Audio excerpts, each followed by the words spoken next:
of these negotiations, because when they were bargaining over the grand bargain, you gave the president, and your caucus did, room to go in there and negotiate.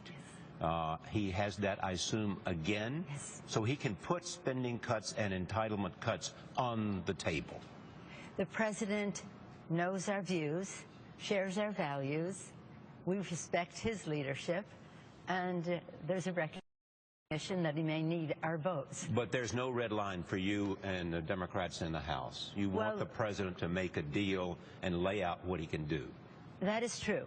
However, we want what happens to be fair, and we want it to be able to work. And one of the things that we object to is raising the Medicare age. But it's not a red line for you.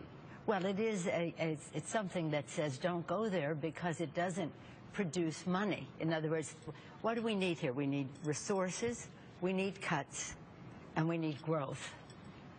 High tax cuts for the wealthy increase the deficit and do not produce jobs. Raising the minimum wage, raising the retirement age, it does not get you that much money. So you're doing a bad thing when it comes to seniors, and you're not achieving your goal. So we're saying, does it work? Is it fair? Or is it just a trophy that the Republicans want to take home, whether or not it contributes to reducing the deficit and creating jobs? Leader Pelosi, I know there's been a lot of talk about increased revenues on the Republican side, but there's also a burden on the Democrats, which is that what entitlement cuts are you willing to make? You wrote an op-ed, you said no way on raising the Medicare eligibility age. What are you willing to offer in terms of entitlement cuts to get this deal done? Well, first of all, we already have made entitlement cuts.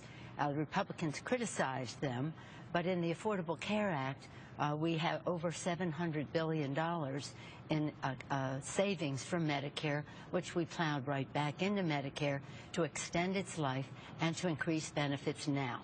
The president, in his initiatives, in his budget, to be specific, has over $400 billion additional revenue from, not revenue, but entitlement changes. This is over $1 trillion, over $1 trillion in reforms in Medicare, just as a down payment.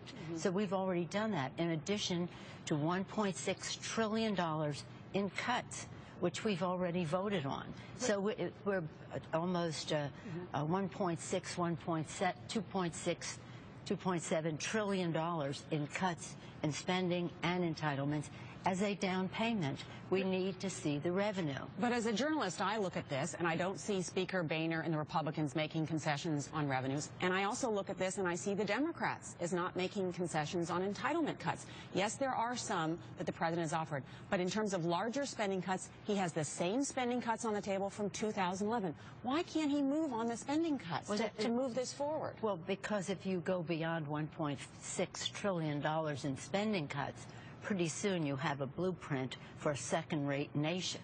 You have to reduce the deficit for sure. But if you go to the fiscal cliff, you have a recipe for a second-class nation, too. But you can't go there. You can't go there. You can't go there. Now, let me just say, because I think it's very clear, it needs to be clear that we're talking about two stages. The Speaker suggested 2 stages. Let's do something significant now, and then in the next stage, we can address further entitlement review, reform, as well as reform of the tax code. You can't do all of that in a 2-week, 3-week period, but you can do a down payment, set the stage, and go to the next stage, because we care more about saving the entitlements than the Republicans do. So we do want to reform them. And just really quickly, do you agree that if we don't have a deal this week, it won't get done until after Christmas? No, I don't.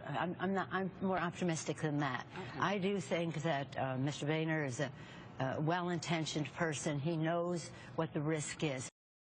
Because actually, this isn't about us. This is about the American people. People watching your show, drinking their coffee, wondering how they're going to pay their bills. And how does this affect them? How they pay their bills, how they reach retirement, how they send their kids to school, and the rest of that. Exactly. This is relevant to their lives. And that is why we cannot be frivolous about it. Just get it done, whatever it is, get it done, and make corrections or expansions on it next year. But people have to know that they can pay the bills, their holiday bills next year. Leader Pelosi, thank you for joining us. We really appreciate it. It's my pleasure.